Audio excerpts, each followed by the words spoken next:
So, hello everyone. In this lecture series, we are going to talk about biochemistry.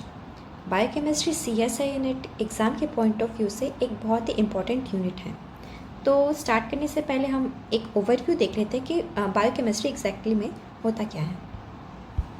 तो biochemistry में हम basically ये study करते हैं कि कैसे एटम से बायोमोलिक्यूल्स फॉर्म हो रहे हैं और कैसे इन नॉन लिविंग बायोमोलिक्यूल से एक होल लिविंग ऑर्गेनिज्म फॉर्म हो जाता है.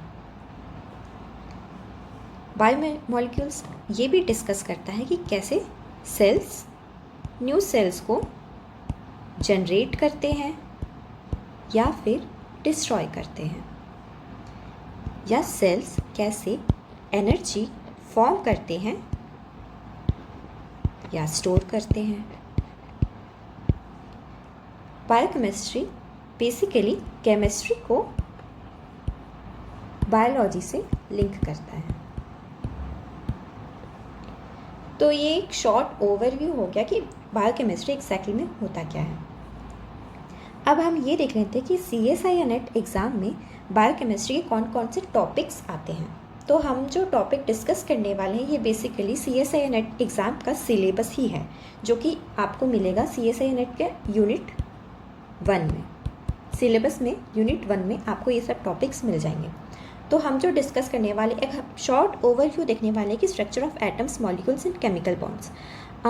As a science students basically सबको तो थोड़ा बहुत आइडिया होगा ही कि ये सब क्या होते हैं. तो हम इसका बस एक शॉर्ट ओवरव्यू देखेंगे, ज़्यादा डिटेल में नहीं देखेंगे. नेक्स्ट हम देखने वाले हैं स्टेबलाइजिंग इंटरैक्शंस, फिर प्रिंसिपल्स ऑफ बायोफिजिकल केमिस्ट्री जिसमें pH आ जाएगा, बफर आ जाएगा, रिएक्शन काइनेटिक्स आ जाएगा, ये बाकी सब टॉपिक्स भी आ जाएंगे. इसके बाद हम कंपोजिशन ऑफ बायोमोलिक्यूल्स भी देखेंगे जिसमें carbohydrates, lipids, proteins, nucleic acid and vitamin आ जाएंगे. इसके बाद हम देखेंगे conformation of proteins, nucleic acid and stability of proteins and nucleic acid. ये सब आ जाएगा हमारा मेन जो बायोमोलिक्यूल्स का हम स्ट्रक्चर एंड फंक्शन देखेंगे उसी में आ जाएगा ये सब. उसके बाद हम देखेंगे एंजाइम काइनेटिक्स. ये CSI नेट के पॉइंट ऑफ व्यू से एक बहुत ही इम्पॉर्टेंट टॉपिक होता है. उसके बाद आ जाएगा बायो एनर्जेटिक्स जिसमें glycolysis, oxidative phosphorylation, coupled reaction, ये सारे आ जाएंगे. तो ये सब जो टॉपिक्स है हम रेफ़र कर रहे हैं 3 बुक से, जो कि सबसे पहला बुक है fundamentals of biochemistry, that is word and word.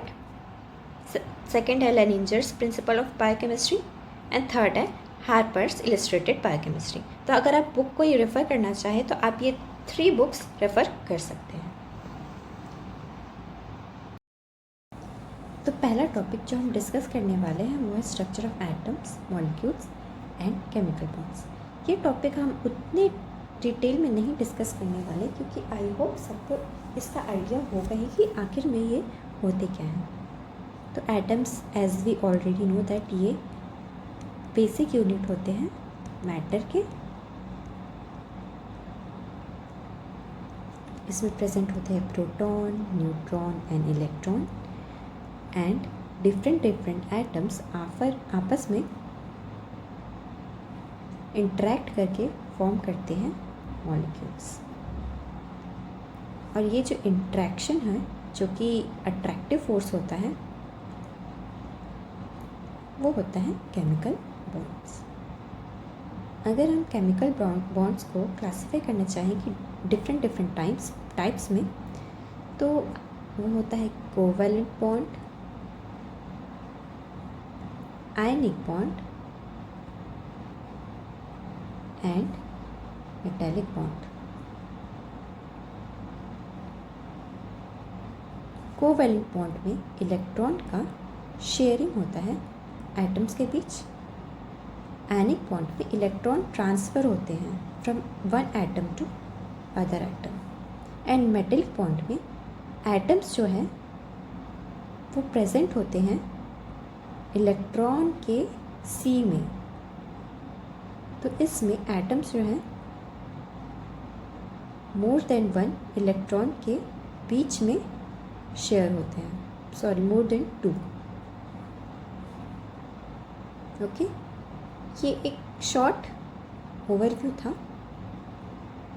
Structure of atoms, molecules and chemical bonds का।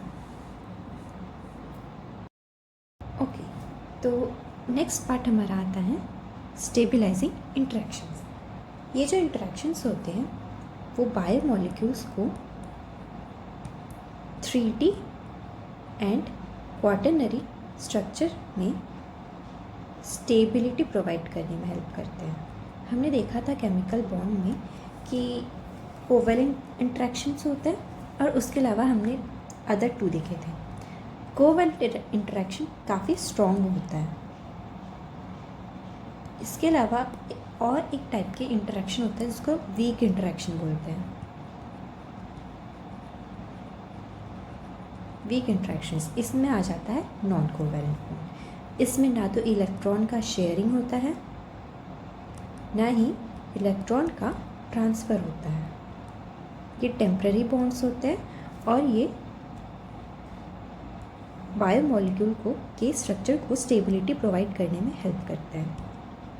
इसमें आ जाता है हमारा hydrogen bonding, van der Waals force, electrostatic interaction and hydrophobic interactions. अगर हम अरेंज करना चाहें आयनिक बॉन्ड को, कोवैलेंट बॉन्ड को और बाकी अलग अलग टाइप के इंटरेक्शंस को on the basis of their strength, तो सबसे ज़्यादा स्ट्रॉन्ग होता है आयनिक बॉन्ड, फिर आता है कोवैलेंट, इलेक्ट्रोस्टैटिक उसके बाद आता है, फिर हाइड्रोजन, फिर हाइड्रोफोबिक एंड सबसे लास्ट में आता है वॉन डेर वाल इंटरेक्शन। ये वाला सीक्वेंस अगर एक बार याद रखेंगे तो थोड़ा हेल्प रहेगा आगे जाके जब हम स्ट्रक्चर पढ़ेंगे प्रोटीन का तब। तो यहाँ तक हमने देख लिया स्टेबलाइजिंग इंटरेक्शंस के बारे में। अब इसके नेक्स्ट लेक्चर में हम देखेंगे वाटर एंड पीएच। तो stay tuned for further lectures on biochemistry.